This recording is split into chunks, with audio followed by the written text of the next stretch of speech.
Hoş gördük əziz dinləyicilər. Rusiya yenə bir Mi-8 helikopterini dünən itirmiş oldu. Bununla bərabər həm də Rusiya prezidenti Putin yeni payız çağırışını elan etdi. Yeni payız çağırışı ilə öz ordusuna 135 min əskər yenidən qatmış olacaq. Təsəvvür edin. Bu dəfə isə əskər sayı, əskər yaş həddi 18-30 yaş arası götürülüb. Siz bir anlıq düşünün ki, Rusiya bu müharibədə Baxmut istiqamətində öz peşəkar ordusu olan Wagneri itirdi. Sonra öz əskərlərinə keçdi. Əskərlərindən sonra 50-60 yaş insanları sıradan çıxartdı.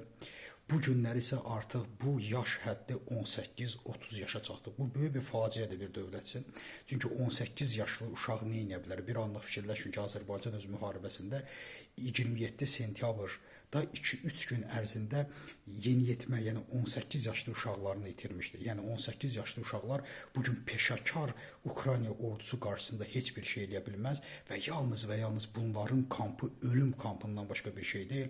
Putin yenidən öz ölüm kampına bu dəfə 18-30 yaşlı uşaqları dəvət edir.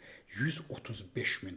Bu da əslində qalsa Rusiyanın itkilərinin hansı həddə olduğunun göstəricisidir ki, düşünürəm bundan sonra Putin 18-30 yaşlı insanları öldürdükdən sonra biz Rusiyada qadınlar da artıq öz ərlərini əskərliyə göndərirlər ki, orada ölsün və onlar pul qazansınlar. Mən düşünürəm ki, bundan sonra o qadınlara da növbə çatacaq.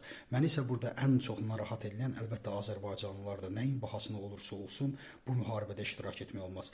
772 min Azərbaycanlı itibsə nə qədər insan ölüb, bu artıq sual işarəsidir. Biz bu müharibə bitdikdən sonra əlbəttə bunun şahidi olacağıq və bu mənasız müharibədə Putinin ət maşınında birbaşa Putinin özü üçün olan bir müharibədə iştirak etməyin.